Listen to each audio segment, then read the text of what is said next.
अस्सलाम वालेकुम बच्चों, कैसे हैं आप लोग। उम्मीद है आप सब खैरियत से होंगे। आज हम जमात हफ्तुम का साइंस मजमून का पहला सबक पौधों में तग़ज़िया इसके मुतल्लक़ मालूमात हासिल करेंगे। सबसे पहले हम ये जानेंगे कि तग़ज़िया किसे कहते हैं।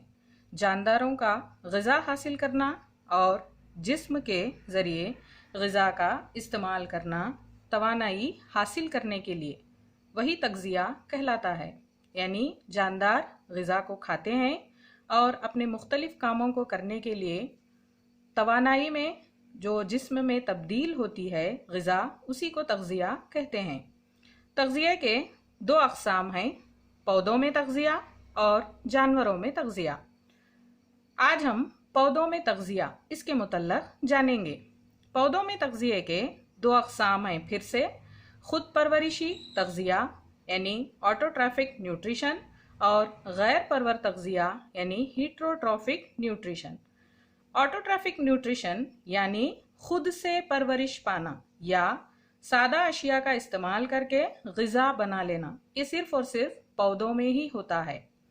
गैर परवर तग़ज़िया यानी ऐसे पौधे जो अपनी ग़िज़ा खुद तैयार नहीं करते बल्कि दूसरे पौधों से या जानवरों से अपनी ग़िज़ा हासिल करते हैं। खुद परवर तग़ज़िया हरे पौधों में होता है जिसे हम ज़ियाई तालीफ भी कहते हैं, यानी ग़िज़ा तैयार करने का अमल जो सब्ज़ पौधों में होता है।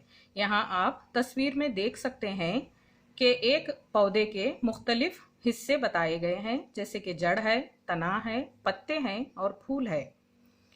यहाँ पर ज़ियाई तालीफ यानी पौधे सूरज की रोशनी इस्तेमाल करते हुए, हवा से कार्बन डाइऑक्साइड गैस को इस्तेमाल करते हुए, पौधों में मौजूद सब्ज रंग का या हरे रंग का एक मादा होता है जिसे क्लोरोफिल कहते हैं, उसका इस्तेमाल करते हुए और जड़ों के ज़रिए पानी और नमकियात का इस्तेमाल करते हुए अपनी ग़िज़ा तैयार करते हैं, जिसे हम ज़ियाई तालीफ कहते हैं। इस अमल को, जो ग़िज़ा तैयार करने का पूरा अमल पौधों में हो रहा है, उसी को हम ज़ियाई तालीफ कहते हैं। तमाम जानदारों के लिए सूरज ही बुनियादी तवानाई का ज़रिया है, क्योंकि बग़ैर सूरज की रोशनी के पौधे अपनी ग़िज़ा तैयार नहीं कर सकते।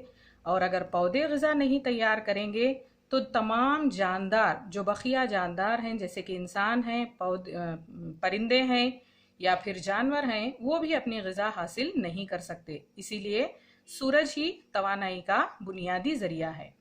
पौधे सूरज की रोशनी के बगैर क्या है ग़िज़ा तैयार नहीं कर सकते, इसीलिए रात में भी क्या है पौधे अपनी ग़िज़ा तैयार नहीं करते।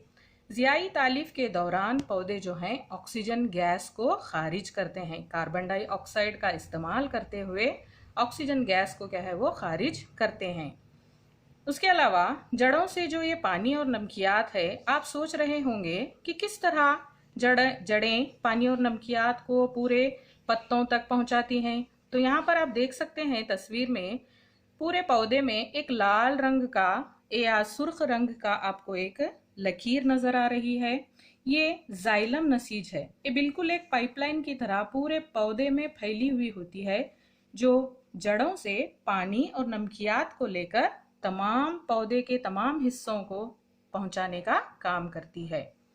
पत्तों के अलावा जितने भी पौधे के दूसरे सब्ज हिस्से होते हैं, जैसे कि टहनियाँ होती हैं, वो भी ज़ियाई तालीफ करती हैं। सिर्फ पत्ते ही ज़ियाई तालीफ नहीं करते, बल्कि पौधे के दूसरे हिस्से जो सब्ज होते हैं, हरे रंग के होते हैं, वो ज़ियाई तालीफ करते हैं।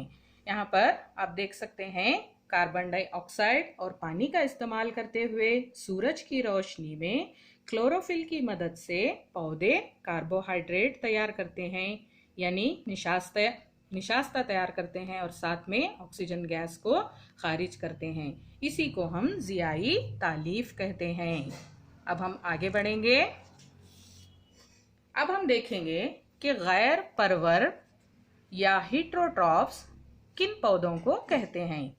ऐसे पौधे जो अपनी ग़िज़ा खुद तैयार नहीं करते, वो गैर परवर कहलाते हैं, यानी ये अपनी ग़िज़ा तैयार नहीं कर सकते। इनके भी 3 अक़साम होते हैं। सबसे पहला है तुफेली पौधे यानी पैरासाइटिक प्लांट्स, उसके बाद है हश्रखोर पौधे इंसेक्टिओरस प्लांट्स, और तीसरा है सैप्रोट्रॉप्स। सबसे पहले हम जानेंगे कि तुफेली पौधे किसे कहते हैं। ये ऐसे पौधे हैं जो ग़िज़ा खुद तैयार नहीं करते बल्कि दूसरे पौधों से अपनी ग़िज़ा हासिल करते हैं, जिन्हें हम मेज़बान पौधे कहते हैं। मिसाल के तौर पर अमर बेल या कैस्कटा।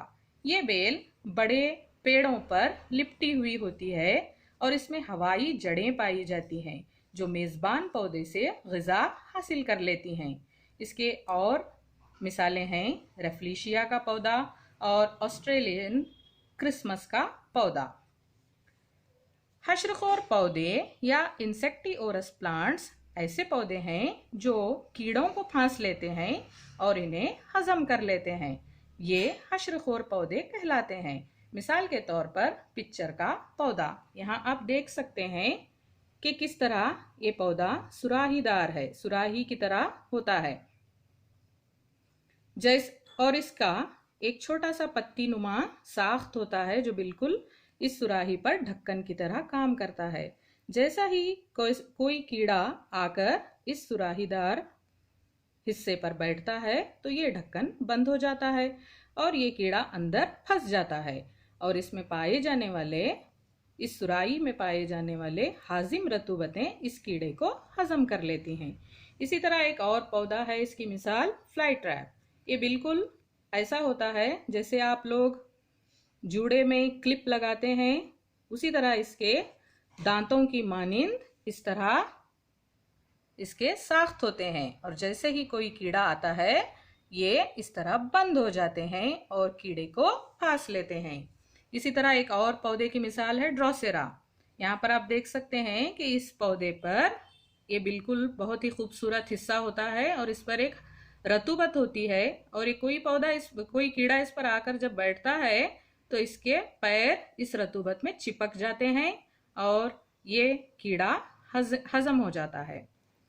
तीसरी मिसाल है सैप्रोट्रॉप्स। तीसरी किस्म है सैप्रोट्रॉप्स। ऐसे पौधे जो मुर्दा या सड़ने वाली चीजों से ग़िज़ा हासिल करते हैं उन्हें सैप्रोट्रॉप्स कहते हैं। मिसाल के तौर पर फफूंदी या फंगई।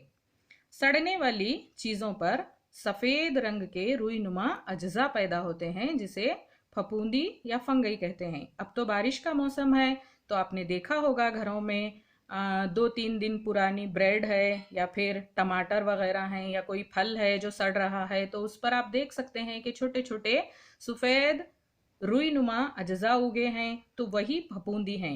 ये उज़वे सड़ने वाली चीज़ों पर एक हाजिम रतूबत या जूस खारिज करते हैं और इनको महलूल में तब्दील करते हैं और इसी महलूल से वो तग़ज़ियात हासिल करते हैं।